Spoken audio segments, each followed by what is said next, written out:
मध्य प्रदेश के मंडला से आज वन्य जीव संरक्षण की दिशा में एक ऐतिहासिक और गौरवपूर्ण तस्वीर सामने आई है। चीतों की वापसी के बाद अब कान्हा के जंगलों में 150 साल बाद फिर जंगली भैंसा लौटा है। पूर्वोत्तर के काजीरंगा से लाए गए वाइल्ड बफेलो को कान्हा टाइगर रिजर्व में बसाकर प्रदेश ने जैव विविधता संरक्षण में नया अध्याय रच दिया है। बालाघाट जिले के सुपखार और टोपला क्षेत्र में 3 मादा और एक नर जंगली भैंसे को उनके प्राकृतिक आवास में छोड़ा गया। मुख्यमंत्री मोहन यादव ने इसे मध्य प्रदेश की पारिस्थितिकी इतिहास का स्वर्णिम दिन बताया। वन विभाग की निगरानी में हुआ यह पुनर्वास सिर्फ एक प्रजाति की वापसी नहीं, बल्कि कान्हा के जंगलों में खोई हुई प्राकृतिक धड़कन के फिर से बसने का संकेत है। विशेषज्ञ मानते हैं कि इससे जंगल का पारिस्थितिक संतुलन और जैव विविधता दोनों मजबूत होंगे। कान्हा में लौटे ये कदम सिर्फ जंगली भैंसे के नहीं, बल्कि प्रकृति के पुनर्जन्म, संरक्षण की जीत और आने वाली पीढ़ियों के सुरक्षित जंगलों की आहट है।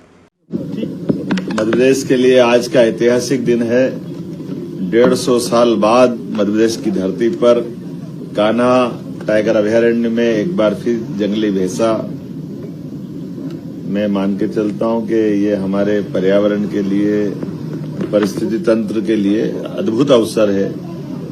हमारी अपनी धरती पर हमारे गए मेहमान का आगमन का शुभागमन है।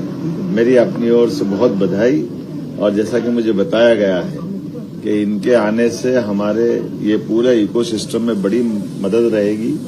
हमारे घास के मैदानों पर बड़ी घास को इनके माध्यम से, जो इनके बीच की एक कड़ी जो मिस थी, जिसके कारण से हमको अपने कई प्रकार के चुनौतियों के वातावरण से निकलना पड़ता था, लेकिन सच में ये अद्भुत मौका है।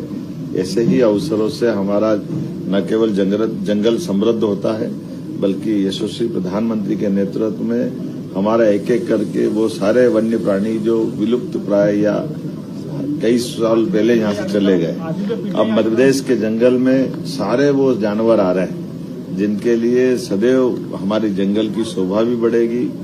वन्य प्राणियों की दृष्टि से भी ये आकर्षण का स्थान बनेगा। स्थानीय स्तर पर टूरिज्म की दृष्टि से भी बहुत ये अनुकूलता बनेगी। और असम के साथ एक नया रिश्ता हमारा बना है। मैं असम के मुख्यमंत्री हेमंत बिस्वा शर्मा जी को धन्यवाद दूंगा।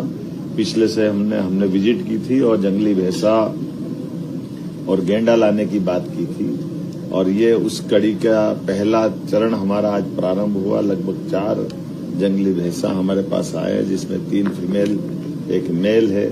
और ये अच्छी बात है कि ये अभी किशोरावस्था से आगे बढ़ रहे हैं। ऐसे समय में इनकी लाइफ भी अच्छी रहेगी, स्वस्थ भी है, मस्त भी है।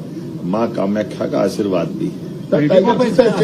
बफेलो स्टेट भी बनेगा नहीं। इसी प्रकार से हमारे राज्य के अंदर आज की स्थिति में देश का चीता स्टेट हमारा अपना बना हुआ है, लेपर्ड है, भेड़िए है, जंगली भेड़िए है, हमारे मगरमच्छ से लेके घड़ियाल तक, और गिद्ध स्टेट हमारा बना है। ऐसे में सब प्रकार के प्राणियों से समृद्ध मध्य प्रदेश का जो अतीत का गौरवशाली पक्ष रहा है, वो पुनः समृद्ध हो रहा है। और एक एक करके वो सब चीजें जो कई 100 साल पहले तक थी, लेकिन ये सपना देखते थे, आज वो साकार होते दिखाई दे रहा है। हमारे और आपके साथ, हम इस पीढ़ी के साथ जो छोड़ के जाएंगे, वो आने वाले समय ये और आगे बढ़े, इस दिशा में लगातार काम कर रहे हैं। हमारी अपनी सरकारों का गठन होता है, सरकार के माध्यम से जनता के कल्याण के भौतिक अधोसंरचना के काम होते हैं, लेकिन समस्त चराचर जगत में परिस्थिति तंत्र के लिए जो काम होता है वो अद्वितीय होता है, और इसमें कठोर और कड़े निर्णय लेने की आवश्यकता पड़ती है। मुझे इस बात की प्रसन्नता माननीय प्रधानमंत्री श्रीमान नरेंद्र मोदी जी के आशीर्वाद से 2022 में पूरे समूचे एशिया महाद्वीप से जो चीते गायब हो गए थे, न केवल उनका सफलतापूर्वक पुनर्वसाहट हुई है, बल्कि हमारे 2 तो चीता के अभयारण्य आज गांधी सागर और श्योपुर कूनो में प्रारंभ हुआ। तीसरा भी हमारा सागर के पास नौरोदेही बनकर तैयार है।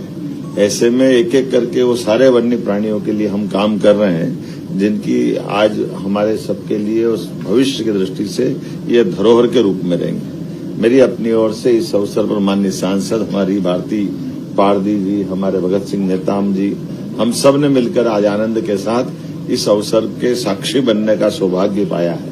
मैं मध्य प्रदेश के लोगों को बधाई देना चाहूंगा। बीते दिन हमने नारी सशक्तिकरण का एक बड़ा निर्णय करते हुए विधानसभा का विशेष सत्र बनाया और आज ये हमने अपने जंगल की खूबसूरती बढ़ाने के लिए जंगल के नए मेहमान का स्वागत किया है। कान्हा की धरती पर सच में हमारा जंगल का एक नया इतिहास आज से प्रारंभ हो रहा है। मेरी अपनी ओर से बधाई। मंडला से प्रदीप दुबे की रिपोर्ट।